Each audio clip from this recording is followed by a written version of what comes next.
Well, tonight on the podcast, ladies and gentlemen, Donald Trump was at a rally and he announced something that could really be very good for a lot of you brothers and sisters out there that like to work overtime. Because there's many times I've worked overtime and I would say, hey, you know, I need to make some money and the overtime is there. I'm about to go get it, especially when I worked at Kinder Morgan some years ago. And working overtime, you know, especially if you work a lot of overtime, the more you work, the more they take. And they almost discourage you really from working at least past 60 hours. That's like the magic number. If you work more than 60, they get you. But check out what Trump is proposing about overtime. I'm also announcing that as part of our additional tax cuts, we will end all taxes on overtime. You know what that means? Think of that. Think of that.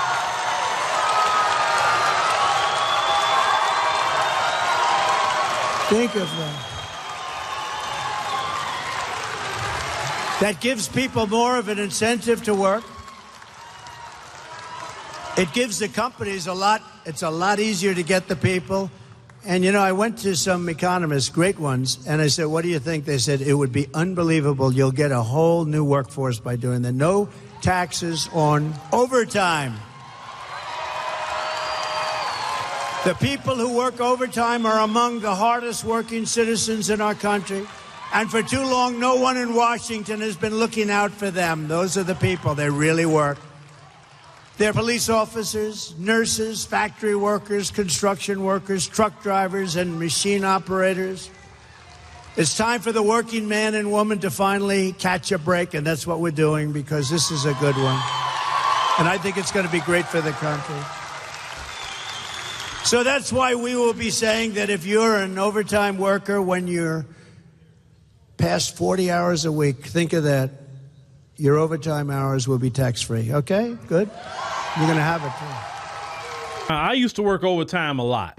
And boy, I wish I had that. Because if I knew that, okay, after 40 hours, I wasn't going to get taxed and my pay is just mine, oh, man, I would have worked $100 a week because I'm getting all this money. I ain't got to worry about the tax man taking anything from me, right? That's cool. People that work a lot of overtime, like you say, a lot of shift workers, you know, definitely like petrochemical. You have a lot of your medical people like nurses and doctors and, you know, your ER people. Like he mentioned, like, you know, your police officers, firefighters, or anybody that's want to work overtime. I think that is a great proposal. So he talked about no taxes on tips if you work in a restaurant, no taxes on Social Security if you receive that, those of you.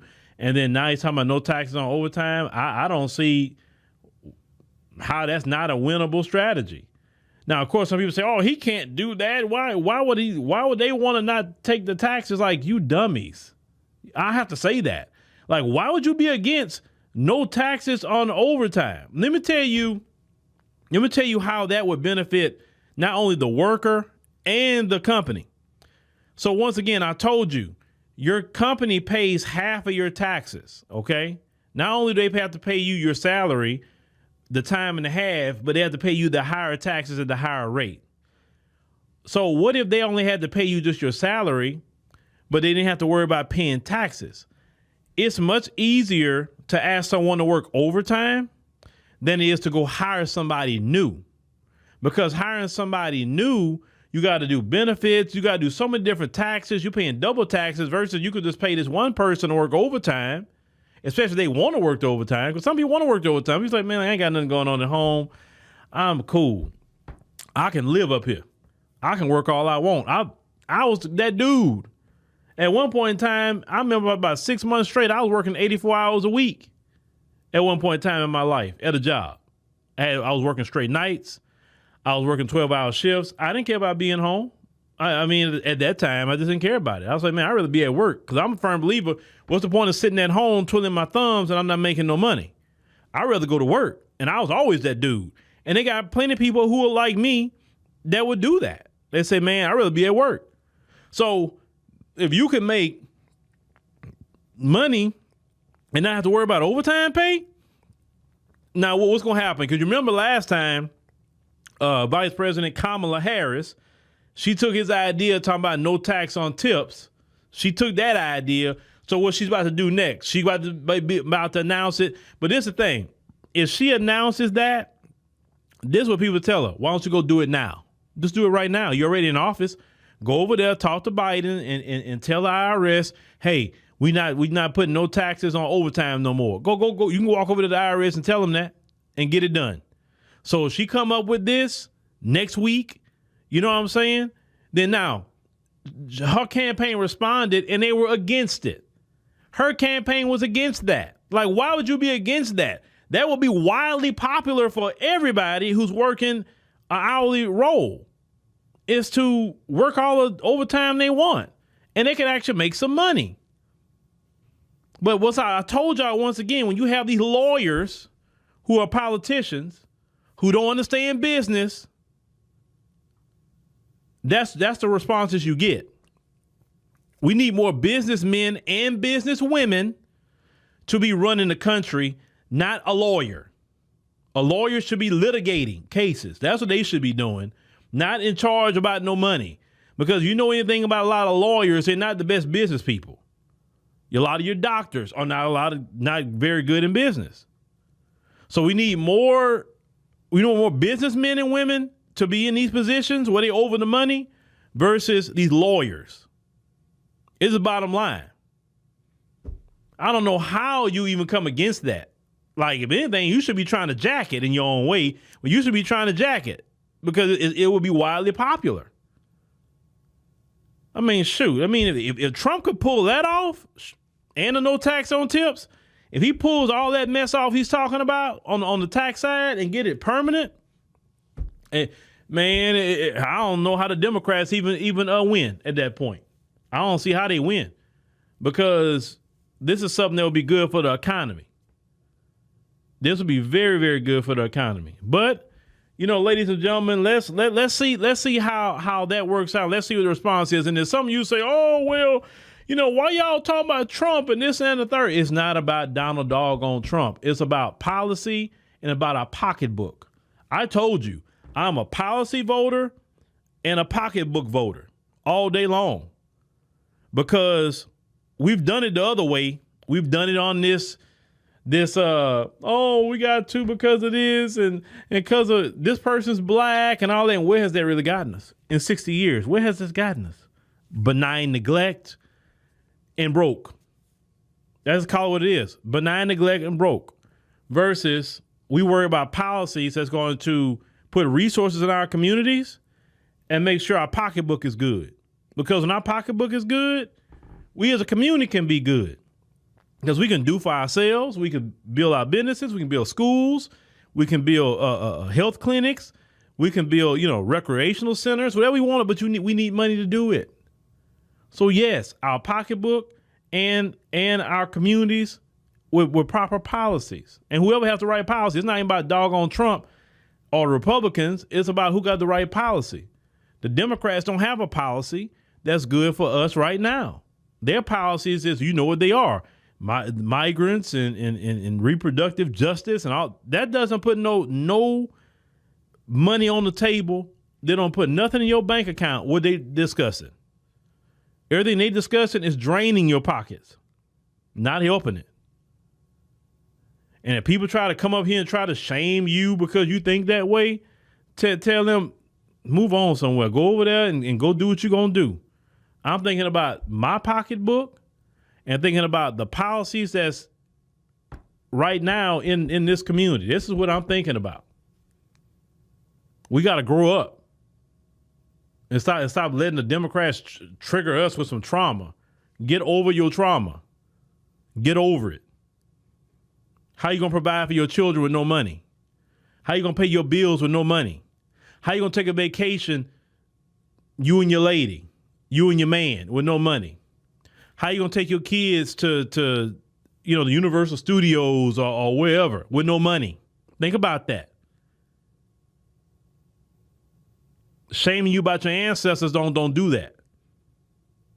Just voting Democrat and wouldn't get nothing out of it doesn't do that. It doesn't. You have to be about policies that's going to put resources in your hands black people's hands and think about what our pocketbooks at the end of the day. And more black Americans are thinking that way now. And watch, you will see in a short amount of time how black America will start turning around financially because more of the financial mindset, it has come in. A lot of black Americans are saying, man, I ain't trying to be broke out here. Why I want to be broke? And that's beautiful. That's beautiful. Everybody else coming into this country yesterday, and what the first thing they want to do is get money, get economics. That's what they're going for. They're not getting it to go trick off. That's not what they're getting it for. They're getting it because they know that, hey, look, they need a home, they need cars, they need clothes on their back, they need to pay their bills, they want to have a good life. You need some money to do some of that stuff. So how much more black Americans who built this country, why aren't we focusing on that? Why? We can't sit up here and watch the migrants pass us up willingly. We can't vote for the Democrats to facilitate the migrants passing us up. No.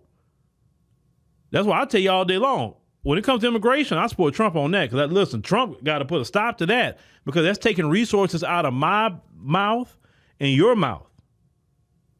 That's what that's doing. We can't be spending all this money on migrants. No, the money needs to be coming right to Americans.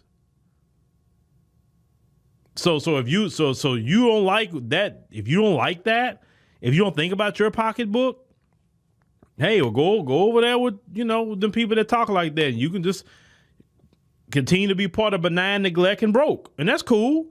That may be a good thing for you in your life, but for us over here and the black Americans over here, we don't want to be broke. We want to have some money to take care of our families. We want to take our kids on vacation. We want to put our kids in good schools. We want to send our kids to the best school for college. That's what they choose to go to, or a trade school, or whatever kind of school. But we want to have money to do that for our children. We can't do it broke. Man, listen, black America, gone are the days where we're sitting up here being proud and broke. No. That's how you stay at the bottom, being proud and broke. No. You need to be proud and living in abundance. That's what you need to be doing. It's time for you to live in abundance. Your ancestors were broke. Your ancestors didn't have nothing, and they fought all the way to get us where we're at. We are failing them if we don't try to live in abundance as a people. We're failing them. All the kind of shame they want to do about some voting for Democrat. No, you want to shame somebody, shame that broke mentality and say, hey, we need to get to living in abundance. And we don't have to steal. We don't have to scam. We can do it, the right way. And politics is just a tool to help us get what we need. That's it. There's no emotional attachment to it. It's none of that. It's none of that, period. So if you over here and you're grown and you understand, you get me, and we're going somewhere with this. All them same people that want to be over there with benign neglect and broke, they'll be coming over here. Trust me, they'll be coming. They say, man, y'all are doing good, man. Like, man, how can I be a part of that? Well, you can't be a part of that on that team over there because they don't want you to have nothing. But when you're ready, come on. When your mind is straight, come on. We'll vet you first, and then we'll see what you got going on. But yeah, it's a new day, brothers and sisters. It's a new day, and it's good. I'm proud of a lot of y'all, even a lot of our younger brothers and sisters. They're not trying to be broke out here. They want to have